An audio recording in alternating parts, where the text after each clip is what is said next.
Alors la chose la plus, en fait, très très grave dans l'absence de pardon, c'est qu'en fait, on se met à la place de Dieu, on prend la place de Dieu, et on décide, comme l'ont fait Adam et Ève, qu'on n'a pas besoin de Dieu pour juger et qu'on est beaucoup mieux placé que Dieu pour faire le juste jugement. On veut être à la fois la victime, le procureur, l'avocat, éventuellement l'avocat de la partie adverse, si on a un peu de compassion. On se met à la place de l'autre, au besoin, parce qu'on est humaniste quand même. Et puis à la fin, on est à la fois le juge, les assesseurs et tout le bazar, et on décide de la sentence. Il mérite ça. C'est le petit tribunal qu'on a dans le cœur pour décider de ce qu'il faut, de ce qui est juste de faire. Bon, eh ben là, le tribunal, il faut le mettre par terre. Il y a des fois, il faut le mettre à la porte tous les jours, quand on est dans des moments un petit peu difficiles. Il faut le mettre à la place dehors tous les jours, toutes les nuits, il faut le mettre dehors. Toi, le tribunal, dehors au nom de Jésus. Toi, le tribunal, dehors au nom de Jésus. Vous l'avez jamais fait, vous? Moi, si. Ça a duré quelquefois pendant des années. Quelquefois, j'avais à mettre un tribunal toutes les nuits à la porte parce que tous les jours, ça recommençait, les exactions, les trucs, les méchancetés, les trucs, la violence. Là. Le tribunal, tous les jours à la porte. Et oh, sacré exercice. Hein. À la fin, on a des muscles, hein, je peux vous le dire. Amen. Donc, alors, nos nations démocratiques sont perdues complètement le sens de toute façon des valeurs judéo-chrétiennes qu'elles avaient. Pour ça que la justice, paravolo aussi, forcément. Hébreux 10:30. Car nous connaissons celui qui a dit. Écoutez, c'est dit, je ne sais pas combien de fois la parole. Depuis le début de la Bible jusqu'à la fin presque. À moi la vengeance, à moi la rétribution. C'est Dieu insiste et insiste et insiste. On le relira parce qu'il y a plein d'autres passages où c'est dit à moi la vengeance, à moi la rétribution, à moi la justice, à moi la colère. Il n'y a que Dieu qui est juge, juste juge.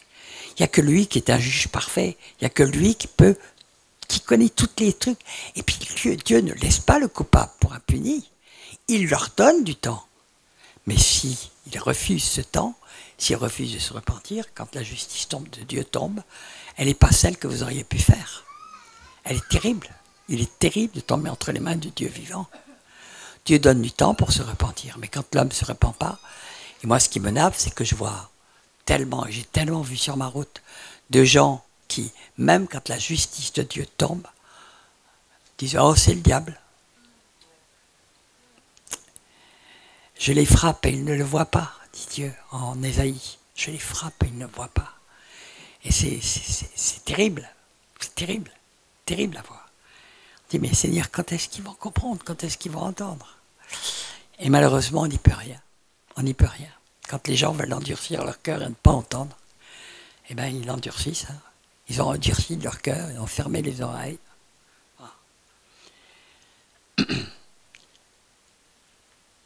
Et en fait, c'est parce qu'ils ne connaissent pas Dieu. Ils croient connaître Dieu, ils ont entendu parler de lui, mais ils ne le connaissent pas. Connaissons Dieu. Connaissons Dieu. Parce qu'il est tellement merveilleux. Il est tellement merveilleux. Je ne répéterai jamais assez. Il est merveilleux. Il n'y a pas de mots. Il est merveilleux. Mais il est juste. Il est juste. Il peut être beaucoup plus dur que nous. Mais il est évidemment bien plus bon que nous. Mais sa bonté n'est pas notre bonté.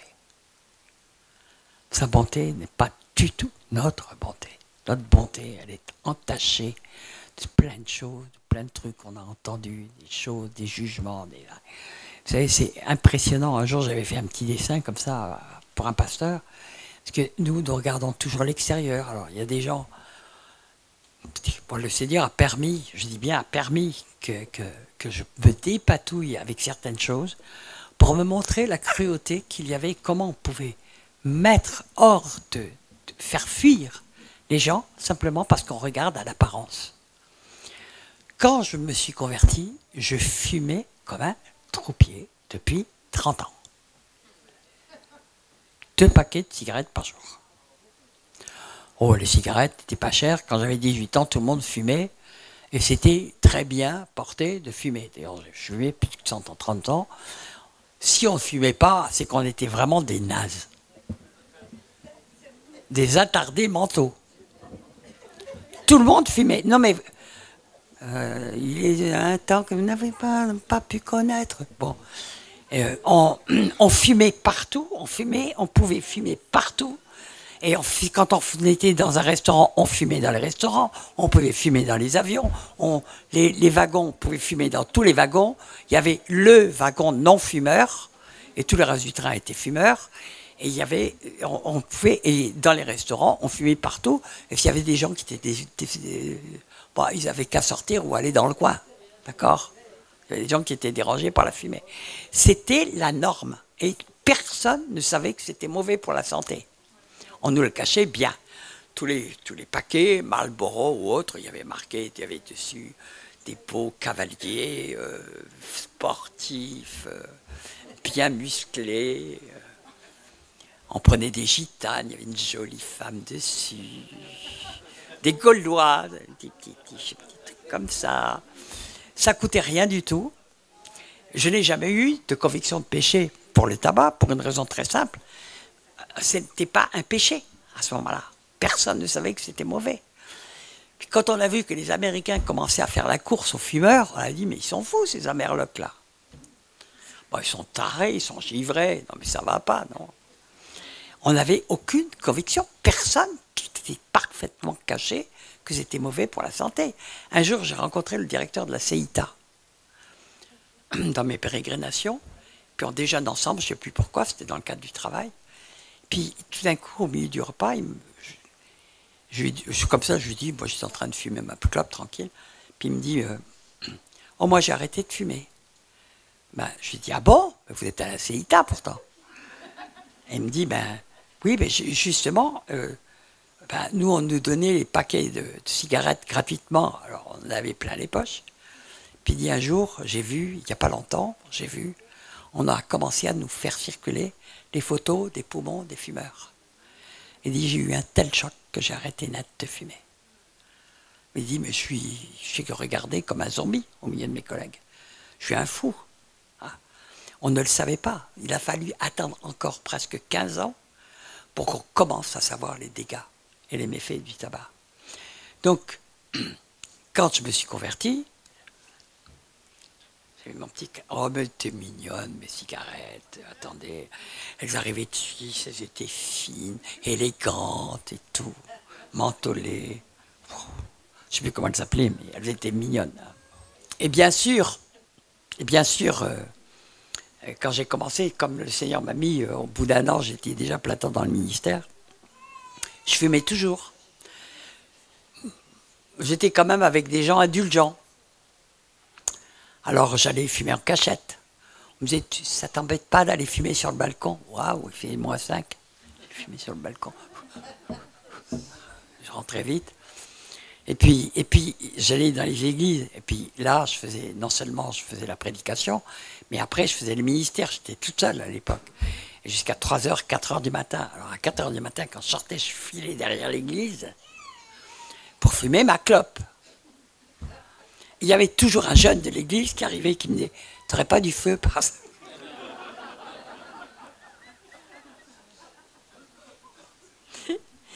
C'était à mourir de rire. Mais je crois que le Seigneur commençait quand même, je savais à ce moment-là que c'était mauvais. Mais se décrocher d'une addiction. Le péché, il est fait au premier. Mais après, quand ça devient une addiction, la personne, elle est ligotée. On n'a pas à juger les gens. Moi, je ne juge pas les gens parce qu'ils sont encore liés. On peut prier pour qu'ils soient délivrés. Il y a des gens, le Seigneur les délivre comme ça. Je dis, mais Seigneur, tu as délivré celui-là tout seul. Pourquoi le Seigneur ne me délivrait pas, moi? Ben, pour que j'apprenne à ne pas être dur avec ceux qui avaient des addictions. Que j'apprenne que c'était un lien dur et profond. Mais il m'a fait des coups, le Seigneur. Mais des coups.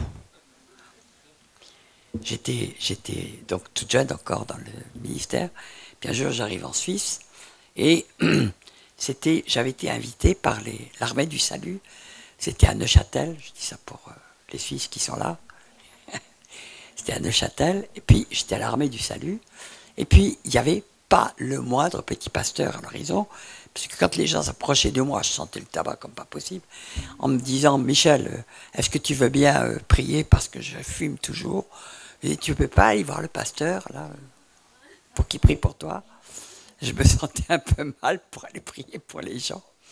Puis, j'étais j'ai raconté souvent cette histoire, pardon pour ceux qui l'ont déjà entendue, mais tout d'un coup, à la fin de la prédication, il y avait juste un jeune d'une école biblique qui était avec moi, et puis tous les autres étaient partis se scotcher au buffet qui était organisé. Et donc j'étais là toute seule, je priais pour les gens, il y avait la grande queue là derrière pour que je prie pour les gens les uns après les autres. Et puis arrive devant moi tout d'un coup une jeune femme qui me dit je suis cocaïnomane, est-ce que vous pouvez prier pour moi? J'ai fait la prière de moins de fois que j'ai jamais faite de ma vie. Au nom de Jésus, toi l'esprit de cocaïne, tu t'en vas. Et puis je dis partez, partez tout de suite, vous savez, ils vous attendent là-bas, le truc. Si moi, avec mes clopes, je vais chasser un esprit de cocaïne. Bon. Et puis, le lendemain, comme je faisais les tournées d'église, j'étais dans une autre église à Neuchâtel, elle arrive, elle vient se planter devant moi, elle me dit j'ai été libérée de la cocaïne hier. Je ne l'ai pas cru une seconde. J'ai dit elle n'était pas liée. Un an passe. Je revenais 4 fois par an, environ presque un mois en Suisse. J'ai passé presque 4 mois par an à ce moment-là.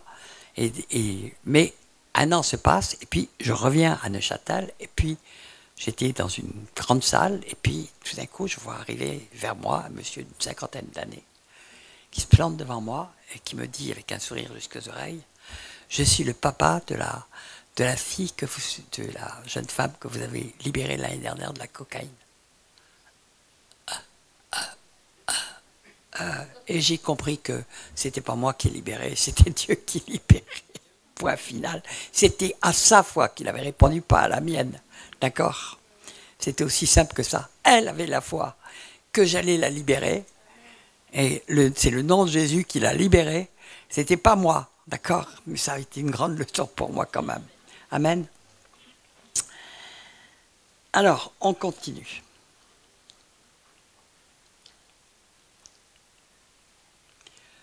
Proverbe 11, 31. Voici, le juste reçoit sur terre une rétribution. Mais oui, Dieu est fidèle. Et même si nous vivons des tribulations, des douleurs, des choses, nous recevons de Dieu des choses que le monde ne peut pas donner. La paix, la joie. Et puis le Seigneur, quand nous vivons vraiment dans les mains du Seigneur, il pourvoit nos besoins, il a fait tas de promesses, il les accomplit. Quand on a foi dans le Seigneur, nous voyons sa main vraiment le faire. Moi, ça fait 30 ans que je vis par la foi, j'ai toujours vu que le Seigneur pourvoyait jour après jour, comme promis. C'est une sacrée école, mais c'est une école magnifique. Parce qu'on voit vraiment combien le Seigneur est fidèle, combien il est grand. C'est magnifique. Alléluia. Vivre par la foi, ça ne veut pas dire arrêter de travailler. Vivre par la foi, ça veut dire vraiment s'appuyer sur Dieu et non pas sur les hommes, parce que tout peut s'écrouler demain matin. Mais bon, moi, le Seigneur m'avait demandé de vivre complètement par la foi, et j'ai vécu complètement par la foi. Amen. Et il est bon, mon papa. J'ai un papa, il est riche. Il est bon. Pour voir tous mes besoins jour après jour, et toujours en abondance, et j'ai toujours de quoi en donner plus que je ne reçois. Magnifique. Alors, donc, combien plus le méchant et le pécheur? Ben oui. Avant même leur mort, les méchants et les pécheurs, pourquoi Dieu le fait? D'abord, parce que Dieu punit ceux qui lui sont odieux, mais ça leur donne aussi une chance de se repentir. Toujours les deux avec le Seigneur. Hein? C'est... Amen. Alors,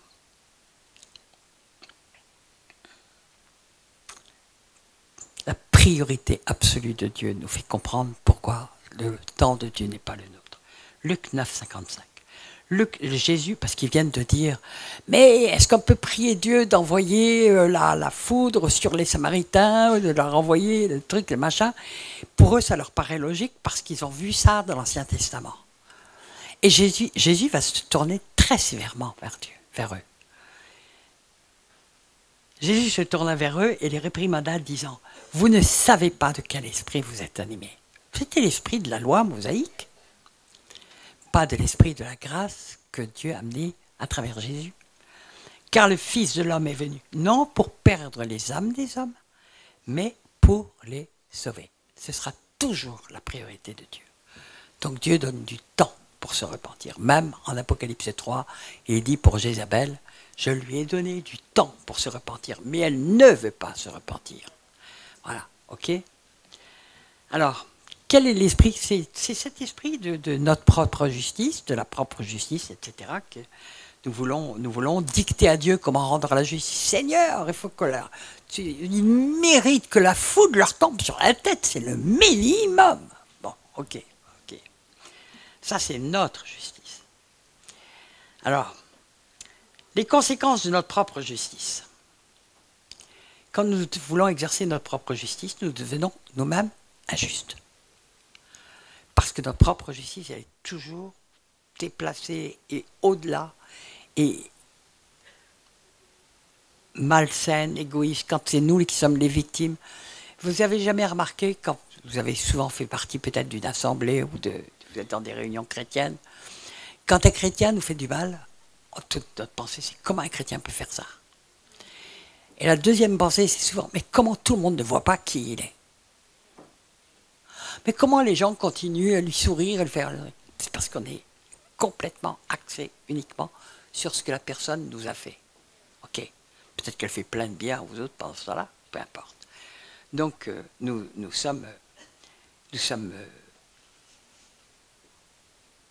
devenons nous-mêmes injustes. Caïn, c'est l'esprit de Caïn. Caïn, est-ce qu'Abel lui avait fait du mal? Pourquoi Caïn a-t-il tué Abel? Oui, c'est ce que dit la parole. Mais qu'est-ce qui s'est produit? Dieu jeta un regard favorable sur Abel et sur son offrande. Dieu jeta un regard défavorable sur Caïn et sur son offrande. En réalité, il en veut à Dieu. Mais comme Dieu n'est pas à sa portée, il cogne sur celui qui est à sa portée. Prenez des parents violents, et ceux qui vont être à la portée, ça va être les enfants. C'est toujours celui qui est à côté. Prenez un homme violent, c'est la femme qui est à côté. Il y a des femmes violentes aussi, hein, qui cognent les bons hommes, j'en ai connu. Il dure plus longtemps avec l'homme que le contraire, hein, en général. Parce que la femme est quand même moins forte. On vous parle des féminicides tous les 2 jours ou presque, qui sont les femmes qui sont envoyées. On ne parle pas tellement des hominicides faits par les femmes. C'est assez rare. D'accord. Alors, 1 Pierre 3,9. Non, je vais d'abord lire au-dessus. J'ai parlé de Caïn et d'Abel. J'ai parlé de la femme adultère.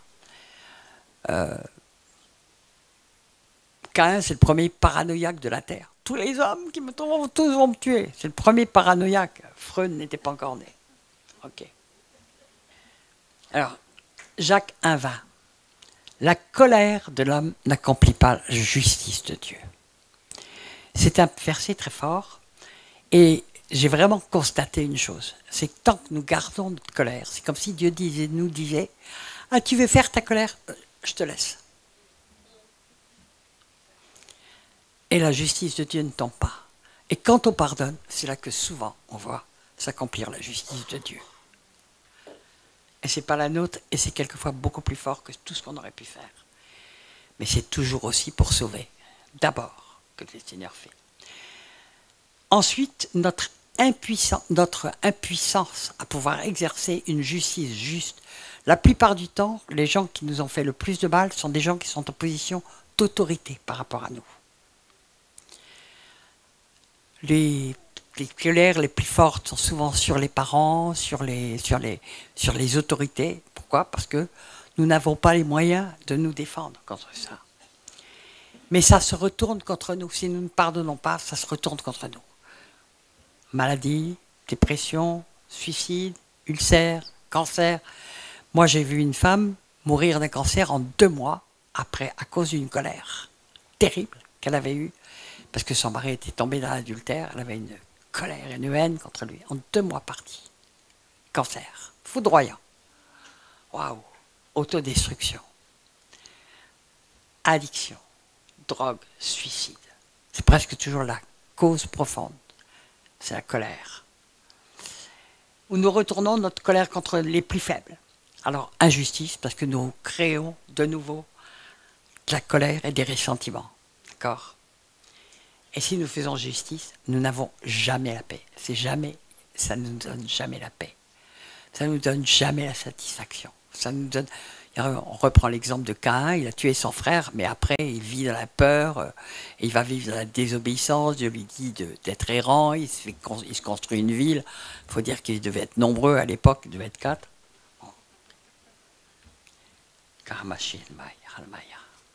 Donc il n'y a jamais de paix quand nous faisons de nous-mêmes notre justice, parce qu'elle n'est pas bonne, elle n'est pas bonne. Nous pouvons nous remettre à la justice terrestre.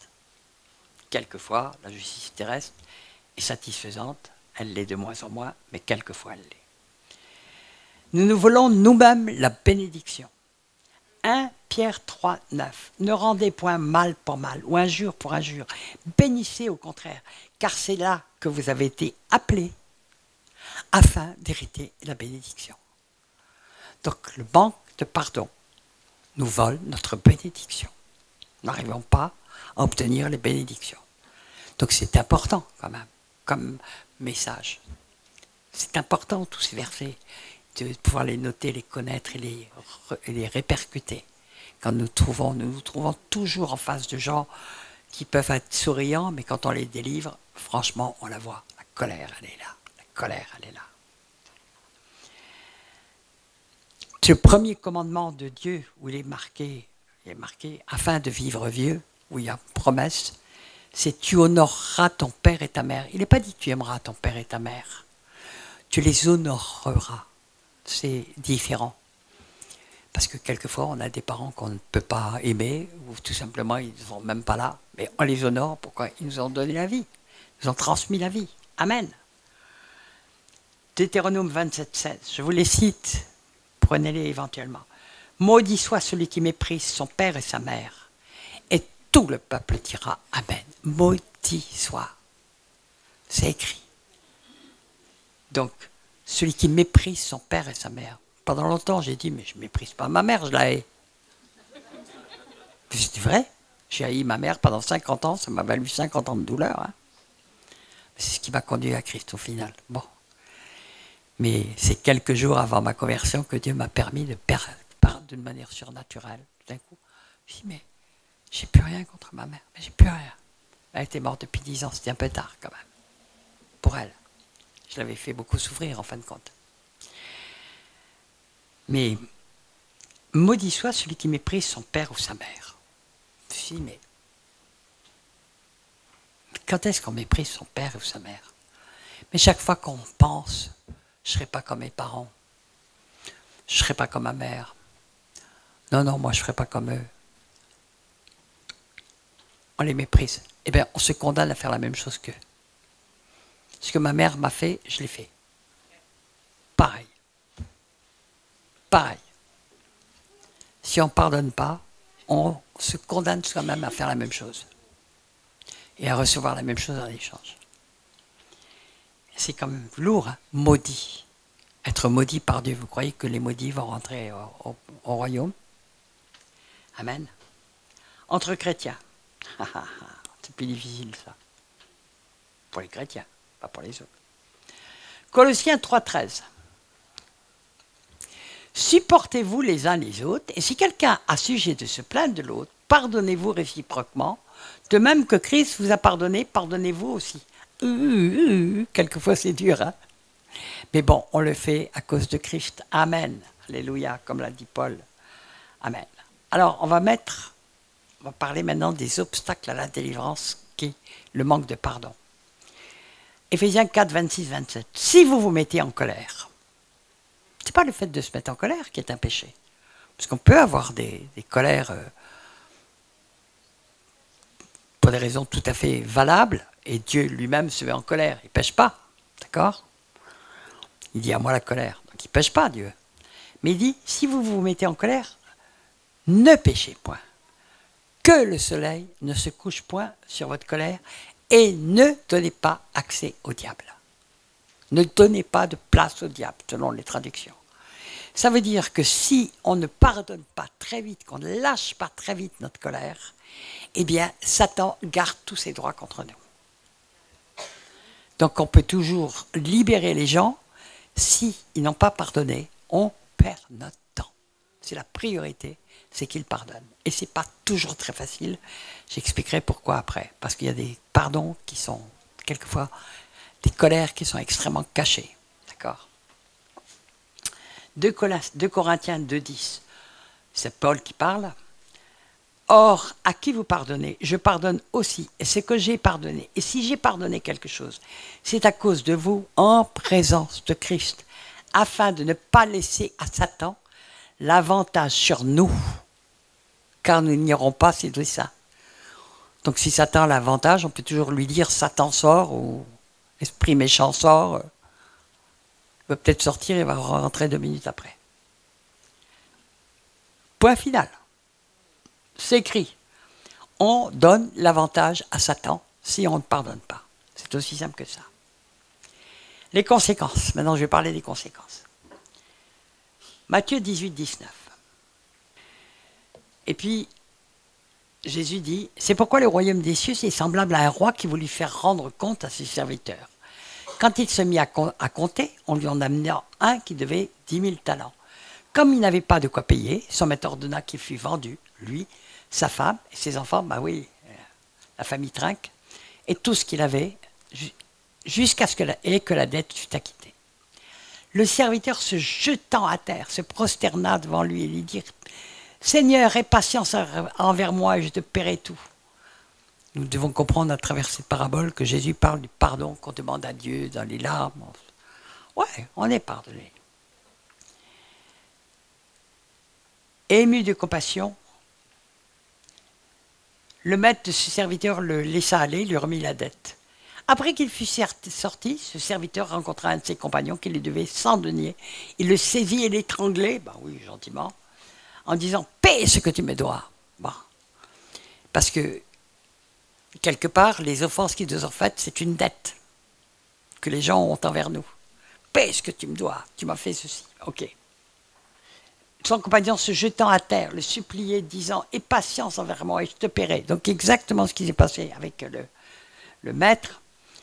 Mais l'autre ne voulut pas, il alla le jeter en prison jusqu'à ce qu'il lui payait ce qu'il devait. Ses compagnons, ayant vu ce qui était arrivé, furent profondément attristés. Et ils allèrent le raconter à leur maître tout ce qui s'était passé. Alors le maître fit appeler ce serviteur et lui dit « Méchant serviteur, je t'avais remis en entier ta dette, parce que tu m'en avais supplié. Ne devais-tu pas aussi avoir pitié de ton compagnon, comme j'ai eu pitié de toi ?» Et son maître, le irrité, le livra au bureau jusqu'à ce qu'il eût payé tout ce qu'il devait.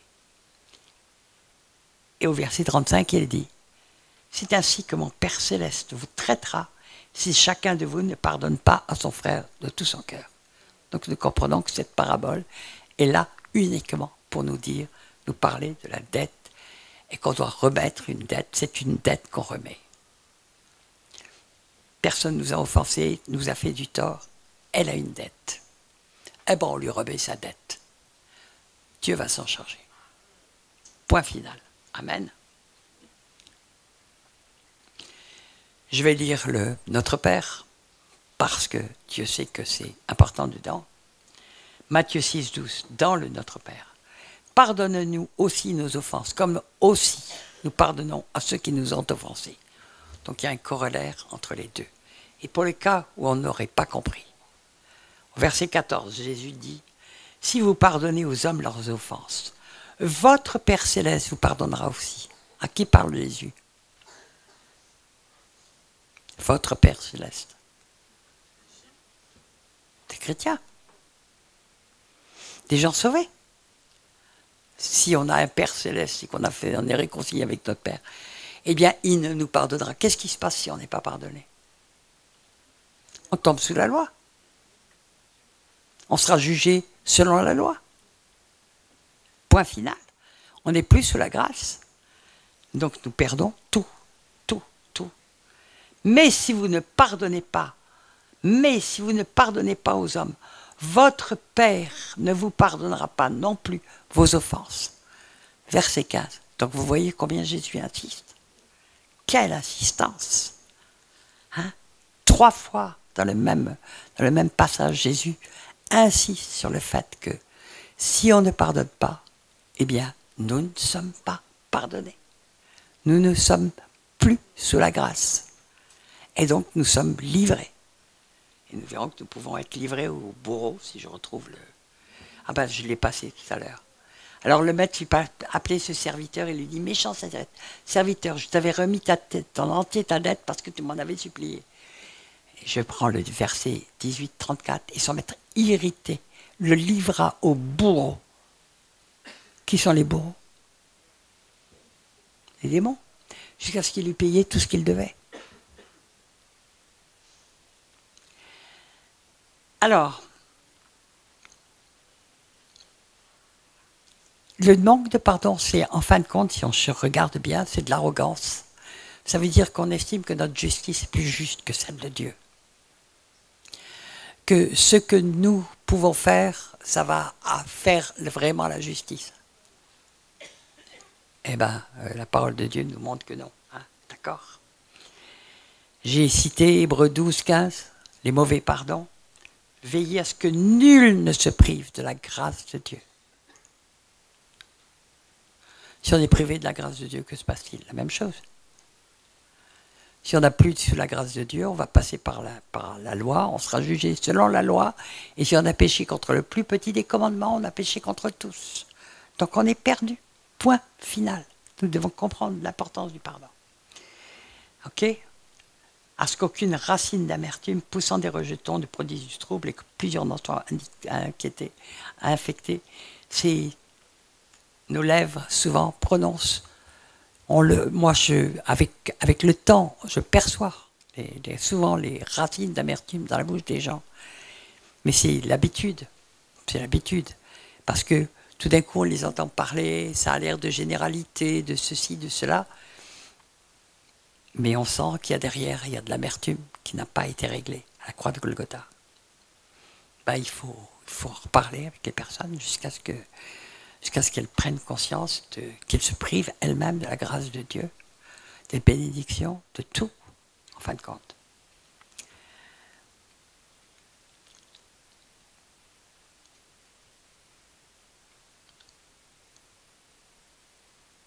Rappelons-nous toujours ce que nous dit Paul nous dit, Éphésiens 2, 3.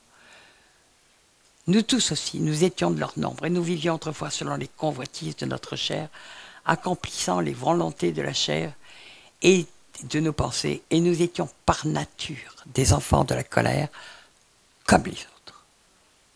Donc nous sommes nés en colère. Nous sommes nés de la colère. Nous sommes nés avec la colère. Et là, nous allons développer toute notre vie de la colère, parce que nous allons tout le temps nous cogner à de la justice, parce qu'on est dans un monde qui est livré à Satan. Point final.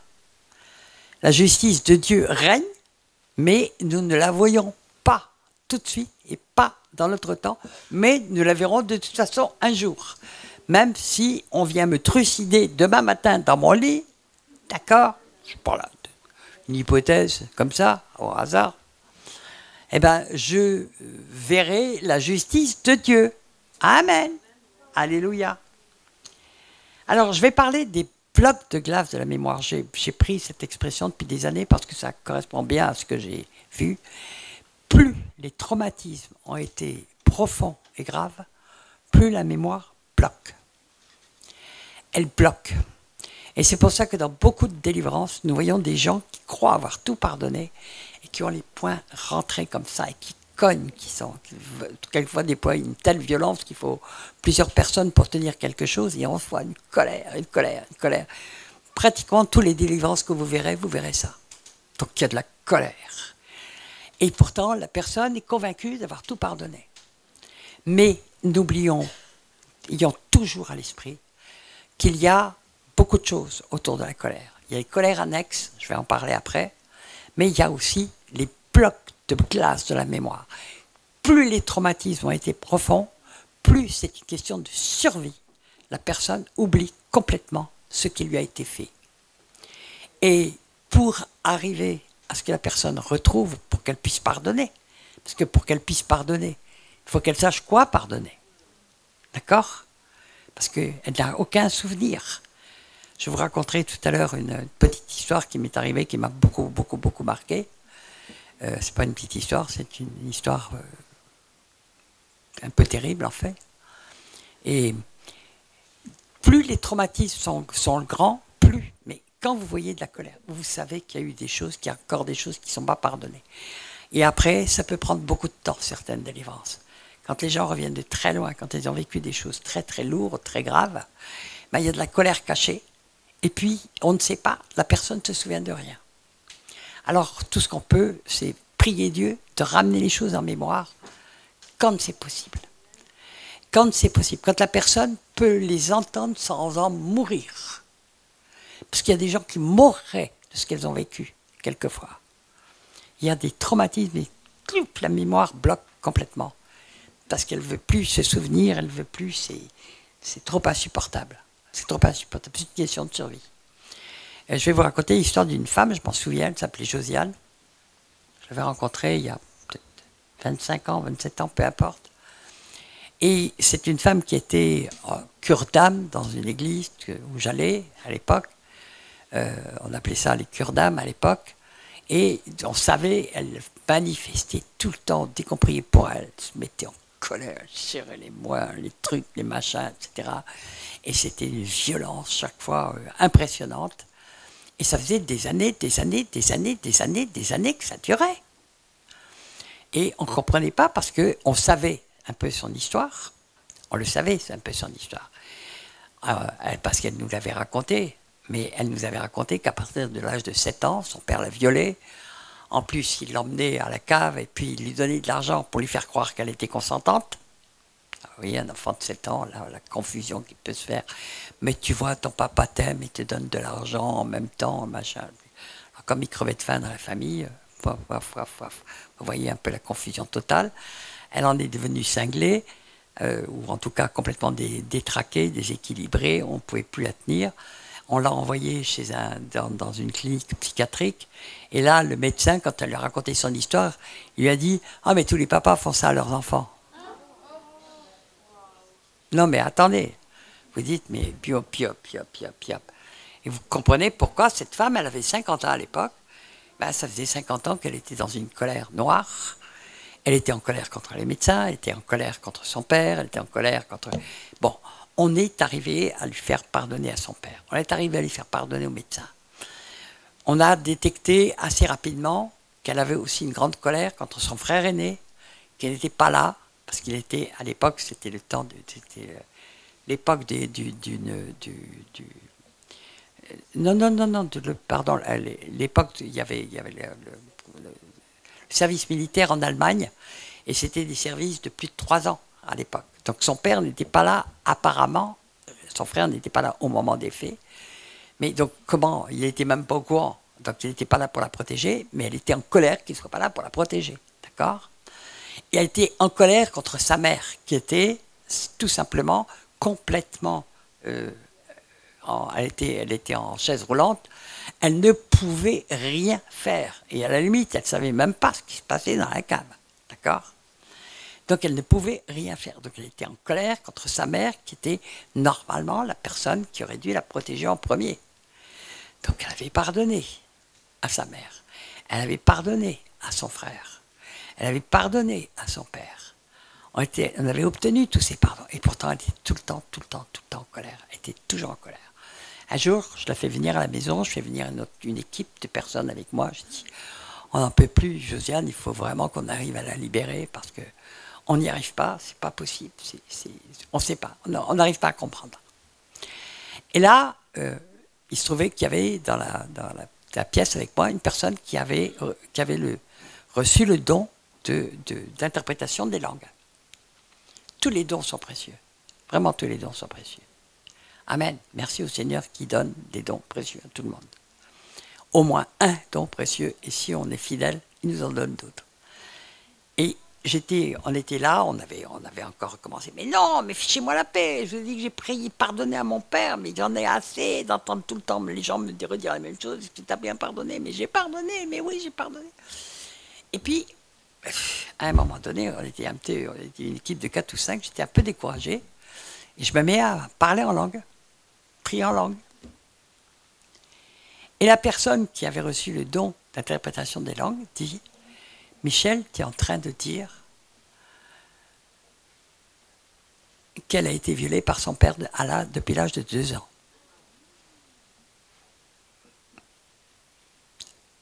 Ah. Dès qu'elle dit ces paroles, Josiane, mais non, mais c'est pas vrai, mais comment vous pouvez dire des choses pareilles? Mais c'est pas vrai. Bon, on ne savait plus quoi faire. Franchement, on ne savait plus quoi faire. Puis les heures passaient, parce qu'on combattait, on priait en langue, etc. Et puis à un moment donné, j'étais là en train de prier en langue, et la même personne dit, Michel, tu insistes et dis à Josiane, tu as été violée depuis l'âge de 2 ans par ton père. Non, c'est pas vrai, mais comment vous pouvez dire des choses pareilles? Je sais bien quand même. Bon, et puis on arrête, elle s'en va. Elle m'appelle le lendemain matin. Elle me dit, Michel, au milieu de la nuit, j'ai eu des flashs. Et tout d'un coup, je me suis revue. À l'âge de 2 ans, puis à l'âge de 3 ans. Et elle dit, j'ai été prise d'une telle colère que je voulais absolument aller au cimetière déterrer mon père pour les poignarder. Ben, si qu'on ne savait pas, comment vouliez-vous? Et si elle-même ne le savait pas, comment vouliez-vous qu'elle pardonne? C'était impossible. Il fallait qu'elle puisse confronter ça. Dieu, dans sa grâce, a permis ça. Mais à partir de là, elle a compris que c'était une vérité. Et je l'ai revue des années après. Cette femme avait complètement changé. Elle était dans la paix. Elle avait fait la paix avec Dieu. Elle avait enfin pu pardonner. Mais c'est pour vous dire qu'il y a des choses cachées qui, quelquefois, sont terribles. Puis je vous ai parlé du frère, de la sœur, de la mère. Enfin, elle n'avait pas de sœur. Le frère, de la mère. Elle avait des colères. Les enfants, souvent, qui ont été maltraités et autres, ont des colères annexes. Parce que un enfant qui est maltraité ou qui subit des violences ou autres, je ne sais pas s'il y a des professeurs ici dans la classe, ou peut-être que les gendarmes ou policiers connaissent ces choses, il émet des signaux. Il émet des signaux de détresse. Ses notes chutent comme ça, il devient violent, il se met à avoir des trucs, il émet des signaux. Il émet des signaux. Peu de gens savent lire ces signaux. Donc l'enfant va développer une colère contre le monde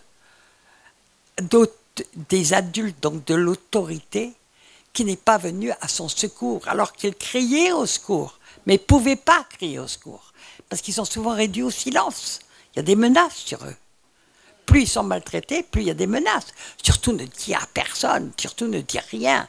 Parce que si tu dis ça, tu comprends, ton papa, il va partir en prison, on n'aura plus de quoi manger. Donc tu ne dis rien. C'est les mères qui disent ça aux enfants d'enfants abusés. C'est des choses malheureusement qu'on voit de plus en plus. C'est assez terrible. Donc c'est vous dire que c'est pas si simple que ça, hein, les pardons. Parce que tant que vous voyez des gens qui, au moment où on prie pour eux, dans les délivrances, qui cognent sur la terre, cognent avec leurs poings, qui ont les poings serrés comme ça, ben, on sait qu'il y a de la colère. Mais j'ai pardonné, mais j'ai pardonné, mais j'ai pardonné. Regarde ton poing, regarde ton poing, regarde ton poing. Alors, quelquefois, il faut beaucoup de temps. Il faut beaucoup de patience. Il faut beaucoup de temps. plus les gens étaient désarticulés dans leur âme, quelquefois leur âme coupée en miettes, en morceaux. Ça prend du temps, ça prend du temps. Eh bien, il faut le prendre le temps. Amen. Mais vous comprenez vraiment l'importance du pardon. L'importance du pardon. Amen.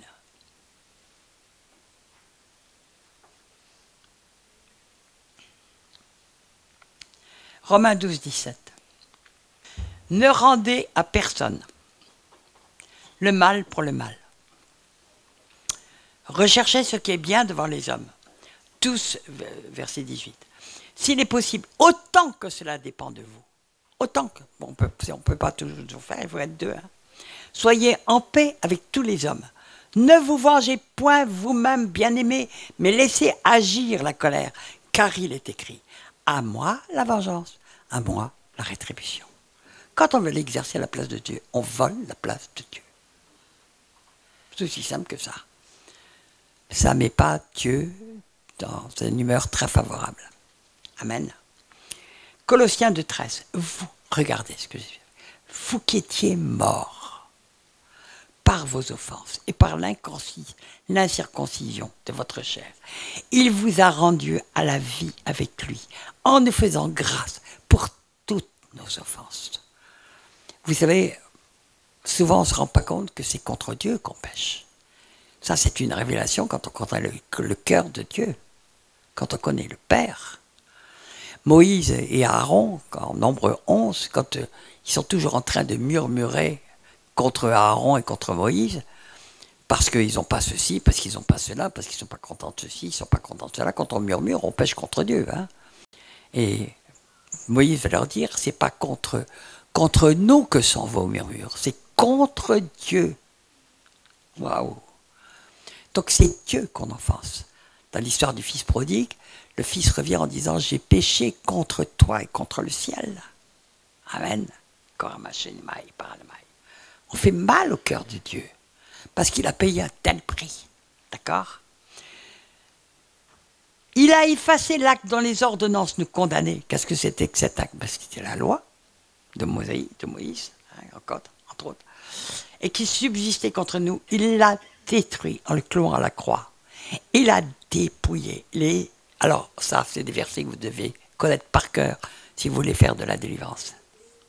Il a dépouillé les dominations et les autorités. Il les a livrées publiquement en spectacle, en triomphant d'elles par la croix. Cet acte d'amour, de payer tous nos péchés, Satan ne pouvait pas l'imaginer. Que Dieu lui-même se transforme en homme pour venir payer nos péchés à notre place. Satan ne pouvait pas l'imaginer. Donc il n'a pas compris que qu'en tuant Jésus, en le clouant à la croix, en réalité, il allait libérer des milliards d'âmes pour le salut. Parce qu'il ne pouvait pas imaginer ce qu'était l'amour de Dieu. Ça lui était impossible. Eh bien, nous devons comprendre ce que Jésus a fait pour nous. Nous étions tous morts.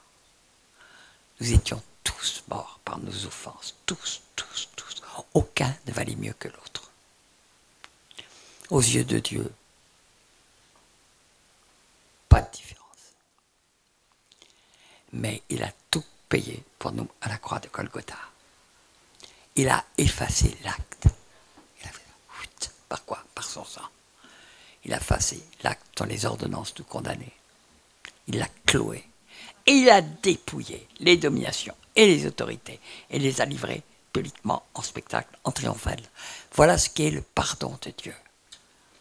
Il a anéanti les pouvoirs de Satan. Eh bien, nous, c'est la même chose. C'est la même chose. Si nous ne pardonnons pas, nous n'avons aucune autorité.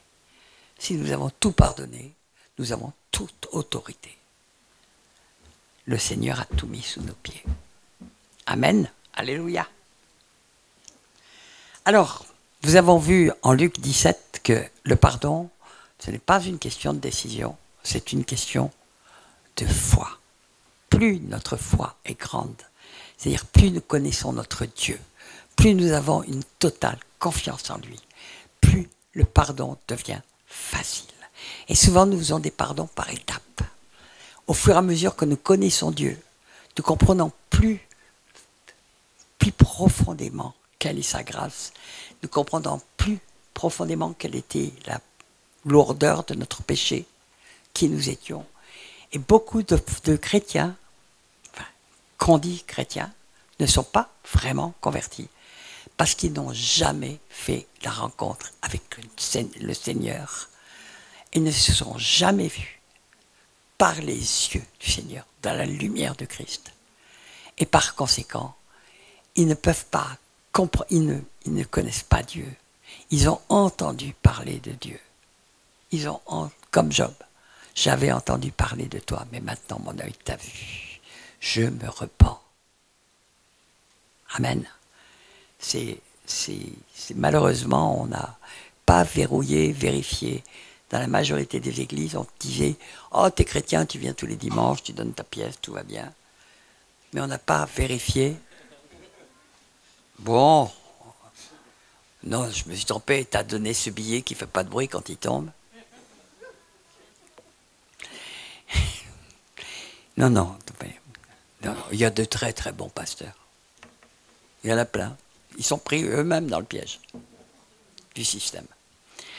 Alors, donc, nous devons vraiment comprendre l'importance colossale du pardon. Parce que ça, plus nous connaîtrons Dieu, plus nous pardonnerons, plus nous serons époustouflés par l'amour de Dieu. Amen. Alléluia.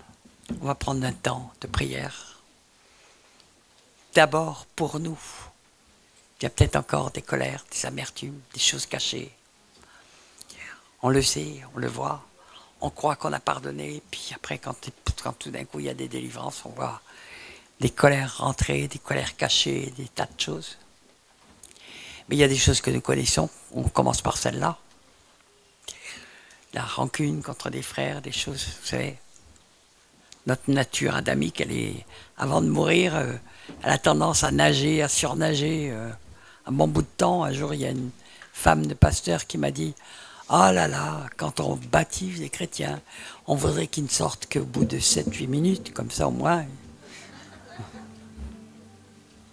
On serait sûr qu'ils vont directement en haut. » Mais c'est pas sûr. Voilà, je suis née à l'île de la Réunion il y a 40 ans de cela. Et mon père est décédé quand j'avais 11 ans. Et ma mère m'a abandonnée à l'âge de 12 ans.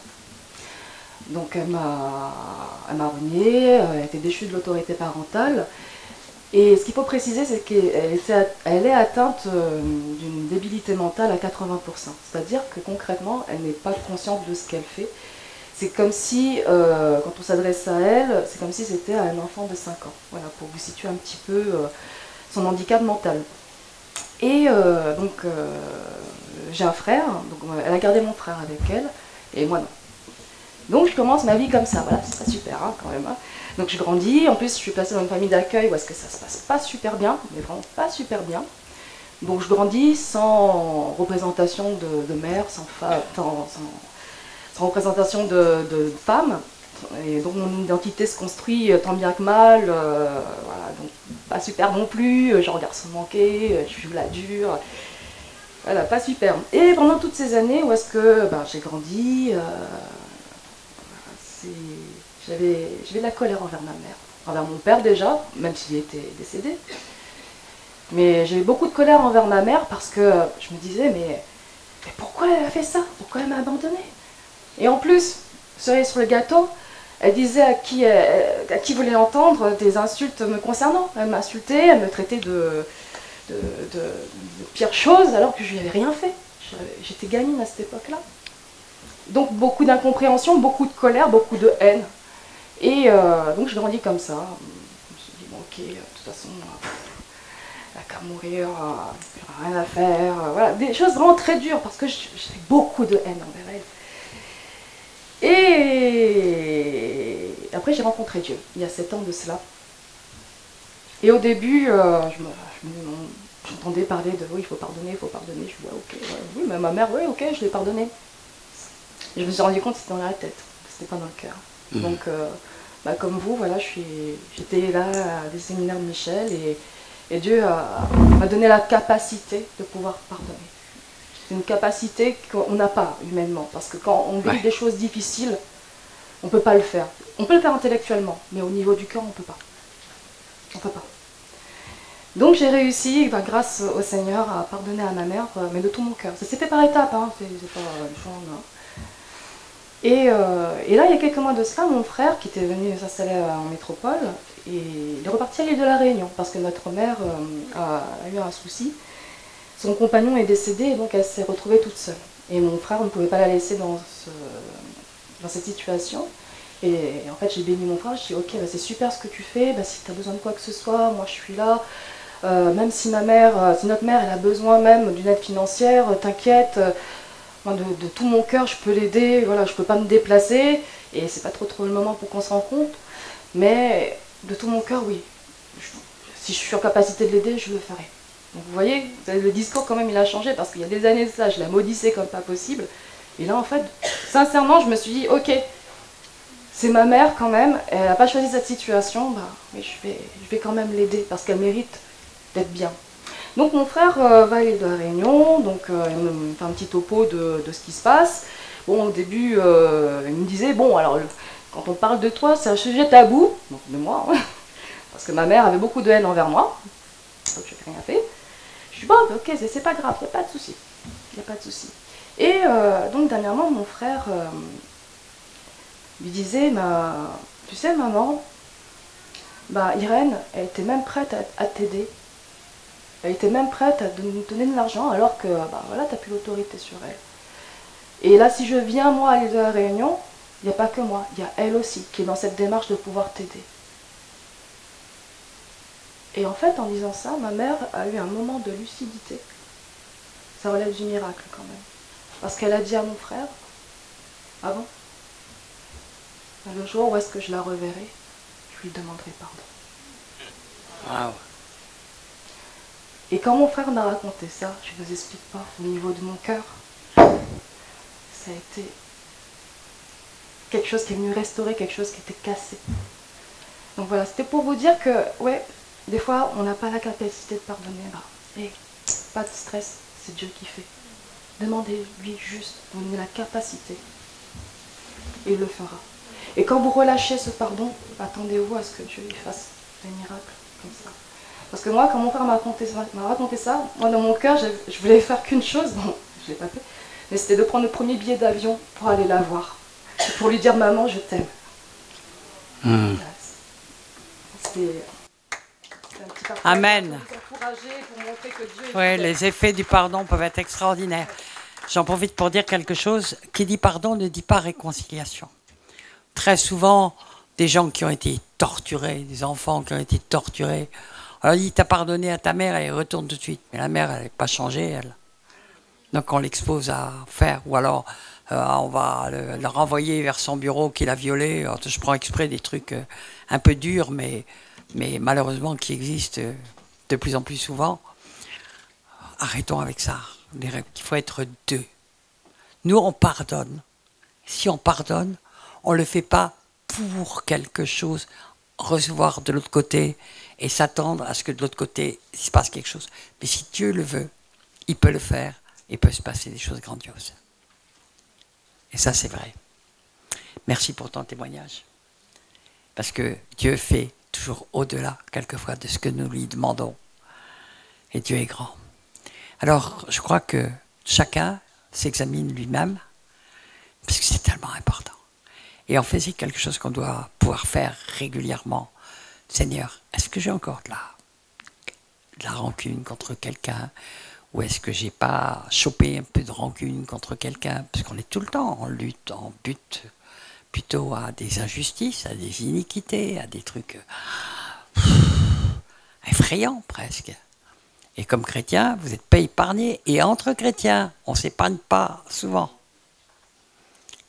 On est souvent très blessés dans l'Église. Et on pardonne aux païens plus facilement qu'aux chrétiens. Et c'est vrai. Et nous nous blessons les uns les autres. Sans même nous rendre compte à quel point, quelquefois, on peut faire mal. Moi, il y a souvent des gens qui m'ont dit, Michel, tu ne peux pas savoir à quel point tu m'as blessé un jour avec une telle parole. Ben, je me souvenais même plus de ce que j'avais dit. Et, en tout cas, je ne l'avais pas dit dans une intention méchante. Mais on peut blesser, même sans le vouloir. Et les gens s'attendent à ce qu'on soit... parce qu'on a un ministère, on est deux grandes ailes dans le dos. Moi, ben, heureusement que non, parce que je ne trouvais pas de pullover à la bonne taille. Donc on est ce qu'on est, on fait des maladresses, on dit des paroles quelquefois qui blessent. Sans le savoir, on cogne sur une blessure qui était déjà ouverte et on ne s'en rend pas du tout compte. Et puis ce matin, il y a une sœur, et elle va se reconnaître, qui veut dire, Michel, je viens te demander pardon parce que hier j'étais en colère de ce que tu m'avais dit. Et bien on s'est expliqué, puis tout allait bien après. Tout allait bien. Elle s'était mal compris. Elle avait mal compris le pourquoi, parce qu'elle avait encore plein de choses, de rejets qui jouaient. Et puis bien sûr que je ne l'avais pas fait dans une mauvaise intention. Et puis on a pu s'expliquer complètement, et puis il n'y avait pas de problème. Mais c'est pas... Quelquefois on blesse des gens sans même s'en rendre compte. Sans même s'en rendre compte. J'espère que vous me pardonnez pour chaque fois où j'ai blessé quelqu'un d'entre vous. Ça m'est forcément arrivé. Amen. Alors, donc, nous avons à nous examiner nous-mêmes, et à regarder si nous avons de la colère contre quelqu'un, et l'abandonner à la croix de Golgotha. Avant, je faisais une chose, on ne va pas le faire ce soir, mais je disais, vous allez faire la facture. Alors, vous allez noter, vous pouvez le faire chez vous. J'ai encore tant ça contre quelqu'un. J'ai encore ça contre quelqu'un. Je dis, là j'ai pardonné, mais j'ai pardonné, mais qu'ils n'y reviennent pas. J'ai pas. Là. Bon. Et puis on est très étonné souvent de voir la longueur de la facture et combien elle est lourde. Et puis après on fait exactement, et je faisais faire, mais vous pouvez le faire. Et maintenant, je vais mettre une grande corbeille. Je dis, vous allez la porter au pied de la croix de Golgotha. La justice, adieu. Adieu. Je renonce à ma propre justice. En fait, le pardon, c'est de renoncer à sa propre justice et de la laisser à Dieu parce qu'on connaît Dieu et qu'on lui fait une totale confiance. Oui. Oui, je n'ai pas parlé de gens qui s'en veulent à eux-mêmes. Qui se croient humbles parce qu'ils s'en veulent à eux-mêmes. Ça, je ne me le pardonnerai jamais. Ah bon, ça veut dire que le sacrifice de Jésus n'est pas suffisant. Pas mieux, c'est de l'orgueil. Pas de l'humilité, c'est de l'orgueil. Ben, Jésus peut tout pardonner. Il peut tout pardonner. Tout ce qu'on confesse, il peut le pardonner. Alors vous allez me dire, le péché contre le Saint-Esprit. Non, je ne vous expliquerai pas ce soir ce qu'est le péché contre le Saint-Esprit. Mais ce n'est pas ça. Amen. Allez, alors comme ils vont me tanner, ils vont me dire après dans les... Ah Michel, dis-moi ce que c'est que le péché. Alors bon, ok. Alors cherchez bien quand Jésus a dit ça, c'est quand chaque fois qu'on attribue à Satan ce qui ne peut venir que de Dieu. C'est par Belzébul qu'il chasse les démons. Voilà ce que les pharisiens disaient. Comme si, ben non, Satan ne se chasse pas lui-même. Donc c'était... Il ne pouvait pas ne pas le savoir. Donc ils blasphémaient contre le Saint-Esprit parce qu'ils étaient jaloux, en rage contre Jésus, qui chassait les démons alors qu'eux ne le pouvaient pas. Je vous laisse là-dessus. On prend un temps de prière devant le Seigneur. Si vous avez à pardonner, pardonnez. Si le Seigneur vous rappelle quelque chose, vous tire par les pieds cette nuit pour vous dire, dis, il y a un gros truc là que tu as oublié, laissez-le faire. Amen.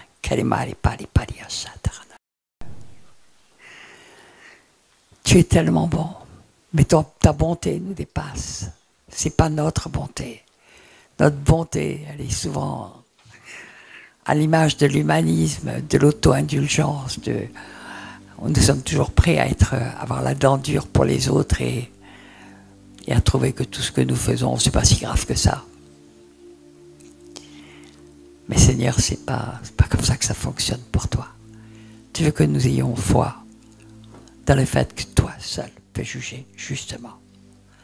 et que nous devons t'abandonner. C'est un abandon. Abandonne la colère, dit David dans le psaume 37. Abandonne la colère, ce serait mal faire. Abandonne la colère. Abandonne-la à qui? À Dieu. Puisqu'il a dit à moi la colère. Abandonne cette colère. Abandonne cette rancune. Abandonne cette rancœur. Abandonne cette amertume. Abandonne tout ça. Tu veux la paix.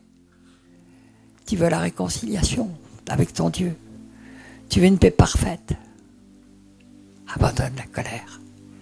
Laisse-la au Seigneur. Abandonne ta justice. Tu te crois juste? Tu ne l'es pas. Personne n'est juste. Que Dieu. Tu te crois bon? Tu te mens. Jésus a dit, il n'y a que Dieu que bon. Que Dieu de bon. Plus on connaît Dieu, plus on est époustouflé qu'il soit venu nous sauver. Parce qu'on se voit comme on est. Et on se voit dans les yeux du Seigneur. J'ai vu le Seigneur. Je l'ai rencontré, première fois, mais une fois je l'ai vu. C'était peu de temps après, j'étais déjà dans le ministère, mais ça allait tellement vite. Mais j'étais en Suisse d'ailleurs, parce que j'y allais très souvent. Et dans une petite église, tout d'un coup, j'ai vu Jésus sur la croix et il me regardait. C'est indescriptible, l'amour du Seigneur, c'est indescriptible. Le regard qu'il a. Et il était sur la croix et il a dit, regarde ce que j'ai fait pour toi. Wow. Ça s'est passé il y a plus de 30 ans, je m'en souviens encore. L'image, elle est comme imprimée dans mon cœur. Alors on arrête de dire qu'on est bon quand on a vu ça.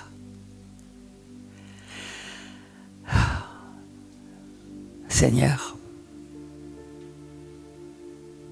nous avons besoin vraiment que tu nous aides.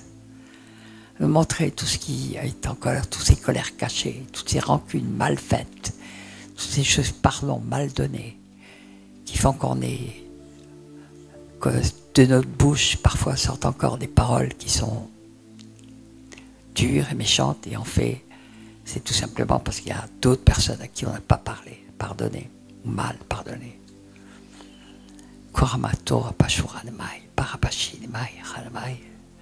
Je sens la présence de Dieu, je sens la présence de Dieu, mon Dieu est là, mon Dieu est là, mon Dieu est en train de visiter. De visiter chacun. Mon Seigneur, tellement merveilleux. Il veut nous éclairer. Il veut vraiment que vous puissiez partir en étant dans une paix absolue avec votre Dieu. Et mon Dieu,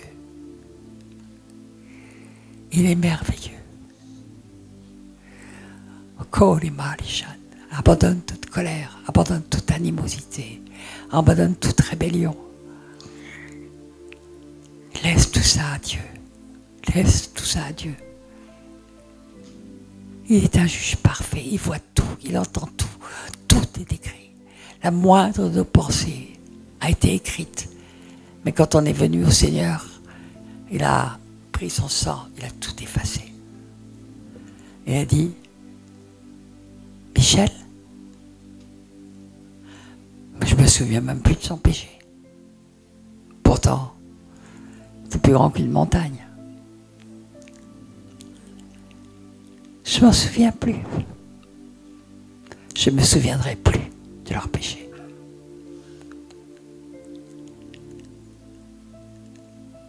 Pardonner, c'est pas oublier. Mais ça fait plus mal. Quand on a pardonné, ça fait plus mal. Voilà, ok. C'est arrivé, mais j'ai plus mal. J'ai plus mal parce que le Seigneur s'est chargé de ma colère. Il l'a endossé.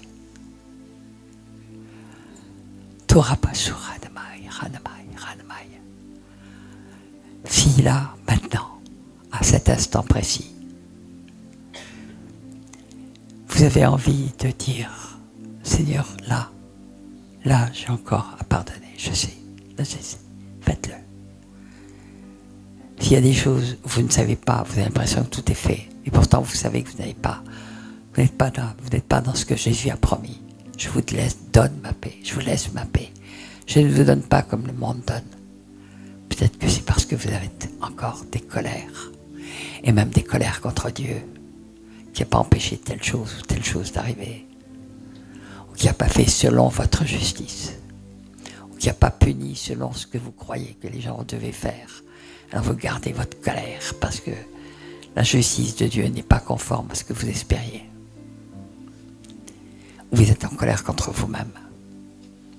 Vous ne vous pardonnez pas quelque chose. Vous dites ça, jamais je me le pardonnerai. Mais qui êtes-vous pour penser que vous êtes plus grand que Dieu? Qui lui a décidé de vous pardonner? C'est aussi un manque de pardon, effectivement.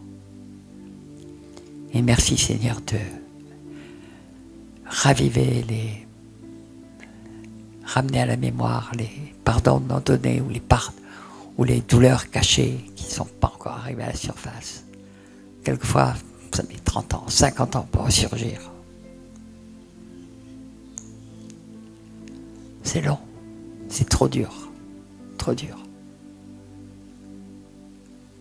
Il nous faut beaucoup de patience parce que Dieu a beaucoup de patience.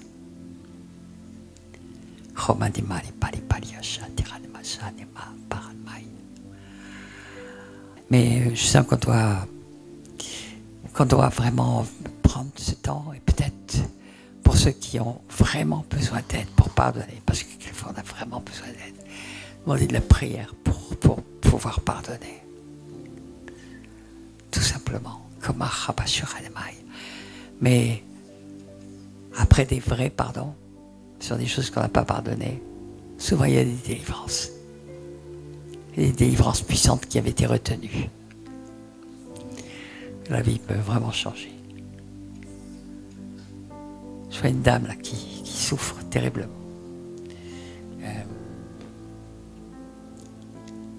Tu peux venir